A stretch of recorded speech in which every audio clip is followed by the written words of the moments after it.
you grade 7 and above, looking for something fun to do this winter, you should check out 10 Cent's Mini Camp program. Grade 7 to 10, you can do cool stuff like create scientific costumes, create a mini game console. Grades 11 and 12 can try their hand at being a mini copywriter or an Camp journalist. Scan the code to find out more.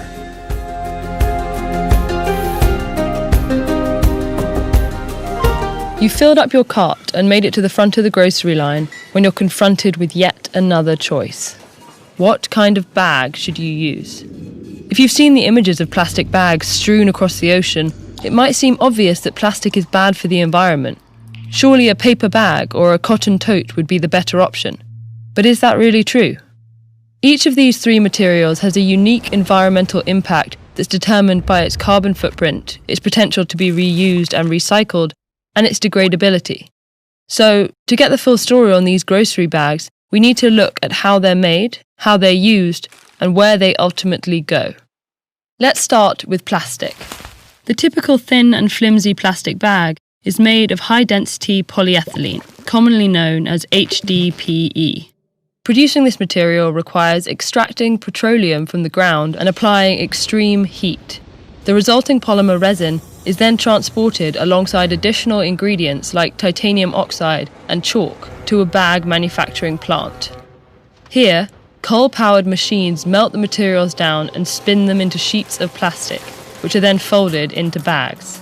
By the time a bag reaches its final destination, it's contributed an estimated 1.6 kilograms of carbon dioxide to the atmosphere. That's the same amount of carbon a car produces, driving a little over 6 kilometers. But the alternatives actually possess a much larger carbon footprint. Paper is made from wood pulp, and when you account for the carbon cost of removing trees from their ecosystems, a single paper bag can be responsible for about 5.5 kilograms of carbon dioxide. Meanwhile, growing cotton is an extremely energy and water-intensive process. The production of a single cotton tote emits an estimated 272 kilograms of carbon dioxide. When we compare carbon footprints, plastic bags are the clear winner. But environmental impact is also determined by how the bag is used. Reusing or recycling these bags significantly offsets their environmental toll by reducing demand for new production.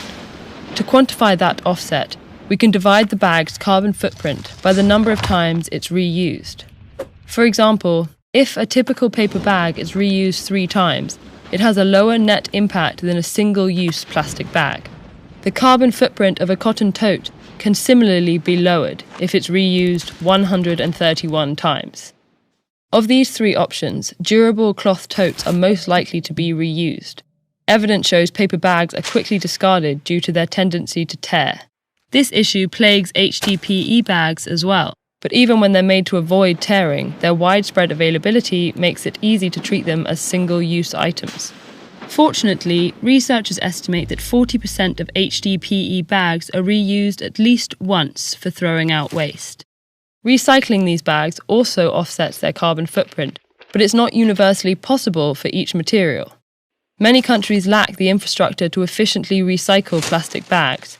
Cotton totes are perhaps even more difficult to break down and process, but since they're often reused for long periods, they're still least likely to end up in landfills. Whenever these bags aren't recycled, the third factor in calculating environmental impact comes into play: degradability. Since HDPE bags are heat-resistant and insoluble, they stick around long after we're done with them. Partially broken down plastic can circulate in ecosystems for centuries. Cotton, on the other hand, degrades substantially in a matter of months, and paper bags break down completely in just 90 days. So, which bag should you use? It turns out the most environmentally friendly bags have features of several materials we've discussed. They're durable and reusable, like cotton, but made of plastic, which has a lower carbon footprint than cotton or paper. These sturdy shopping bags consist of polyester, vinyl, and other tough plastics, and are already used worldwide.